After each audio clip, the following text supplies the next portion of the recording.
Bonjour frères et sœurs, une fois de plus, ici le frère Degas.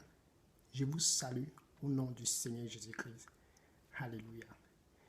Je vous remercie frères et sœurs, une fois de plus, de vous connecter ce matin pour votre petite dose quotidienne de la parole de Dieu. Alléluia.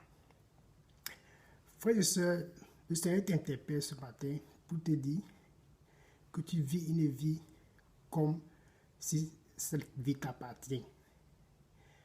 Le Seigneur veut juste te rappeler encore, une fois de plus ce matin, mon frère, ma soeur, que tu es en liberté provisoire ici sur cette terre pour refléter sa gloire. Mon frère, ma soeur, rappelle-toi de ceci très bien. Tu es en liberté provisoire ici sur cette terre pour refléter la gloire de Dieu, pour refléter la beauté de Dieu et pour refléter l'amour de Dieu, afin que les gens, à travers toi, puissent voir la réflexion parfaite de Dieu. Ça, c'est le plan original de Dieu pour toi, ici sur terre.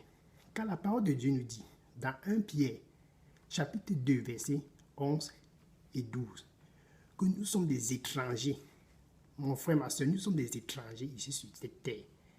Les choses que nous amassons et nous croyons que nous allons vivre avec cela éternellement. Non, nous n'allons pas vivre avec ça éternellement.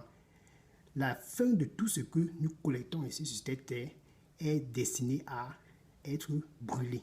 D'après 1 Pierre chapitre 3 verset 10. 1 Pierre chapitre 3 verset 10 nous dit tout ce que nous amassons comme fortune et que nous accrochons sur cela comme si c'était pour passer l'éternité avec ces choses-là. Ce sont des choses tangibles. C'est destiné à être brûlé. Prenons ce petit exemple dans le livre de Luc, chapitre 12, versets 16 à 21.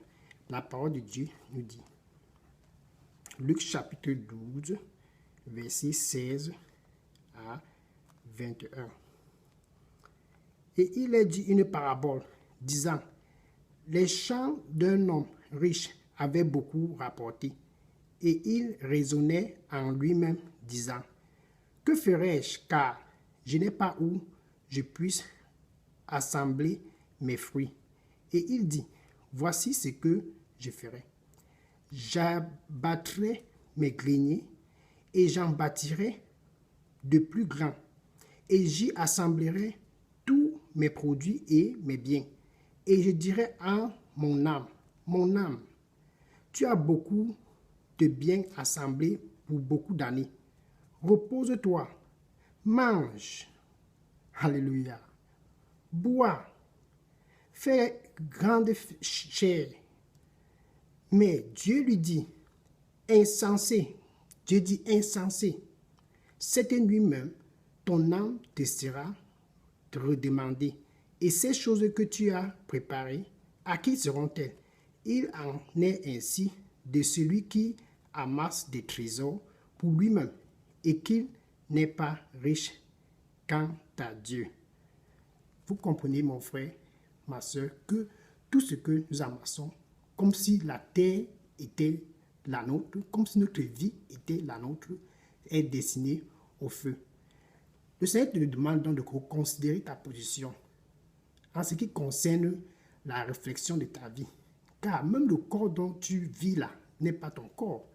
1 Corinthiens chapitre 6 verset 19 nous dit que ton corps est le temple du Saint-Esprit.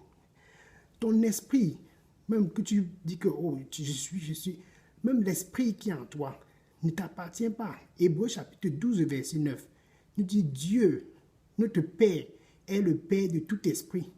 Ton âme, mon frère, ma soeur, n'est même pas à toi. Elle ne t'appartient pas. Ézéchiel chapitre 18 verset 4.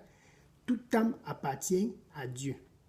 L'âme qui, comme l'âme du Père, l'âme du Fils, et toute âme qui pêche mourra. Donc tu comprends que Dieu est l'auteur et l'origine de tout.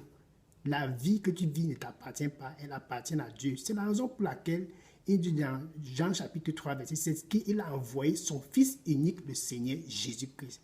Afin que si toi, mon frère, ma soeur, tu déposes toute ta foi en Jésus, tu ne et tu crois en Jésus, tu ne périras point, mais tu vivras éternellement, car en Jésus-Christ, tu vas retrouver ton corps, ton esprit et ton âme complets. Car Colossiens 2, verset 10 dit, en Christ, nous sommes complets. C'est la raison pour laquelle je dis, quand le Seigneur dit nous sommes complets en Christ, ça veut dire que tes péchés sont pardonnés quand tu es en Christ. Luc 7, verset 48, seul Jésus est capable de pardonner les péchés. Par la puissance de ton sang, il nettoie, tous tes péchés sont nettoyés. Le sang de Jésus-Christ nettoie tous tes péchés, mon frère, ma soeur. Tu vis en Jésus-Christ et son sang a la puissance de nettoyer les péchés afin que tu ne puisses pas mourir. Éphésiens chapitre 1, verset 7 nous dit, c'est le sang qui a la puissance, le sang de Jésus-Christ qui a la puissance de nettoyer tous les péchés. Donc, ne vis plus une vie comme si elle t'appartenait. Vis une vie comme si tu étais un étranger ici sur terre. Comme la parole nous a dit dans 1 Pierre chapitre 2, verset 11, nous sommes étrangers. Ne nous amassons pas des fortunes, comme ce monsieur dans Luc 12, verset 16 à 21, qui s'est satisfait de son âme et puis il a fini mal. Jésus dit que dans Jean 11, verset 25, que quiconque croit en lui, il est la résurrection et la vie. Et quiconque croit en lui ne mourra pas. Même s'il meurt, d'un seul en Jésus, tu retrouveras un sens à ta vie. Il se tient encore ce matin devant ton cœur et il frappe. Es-tu prêt d'ouvrir? Frères et sœurs, aujourd'hui c'est ton jour. Aujourd'hui c'est ton jour. Considère cet appel. Ouvre ton cœur et laisse Jésus-Christ s'y installer. Et tu verras la gloire de Dieu qui va redonner un sens parfait à ta vie afin que tu puisses vivre une vie comme si tu étais en probation, comme si tu étais en probation ici sur terre. Une vie comme si tu étais une vie complète ici sur terre. Une vie parfaite ici sur terre qui reflète la vie de Dieu, qui reflète l'amour de Dieu, qui reflète la puissance de Dieu. Sois béni et reçois le Seigneur Jésus-Christ. Alléluia.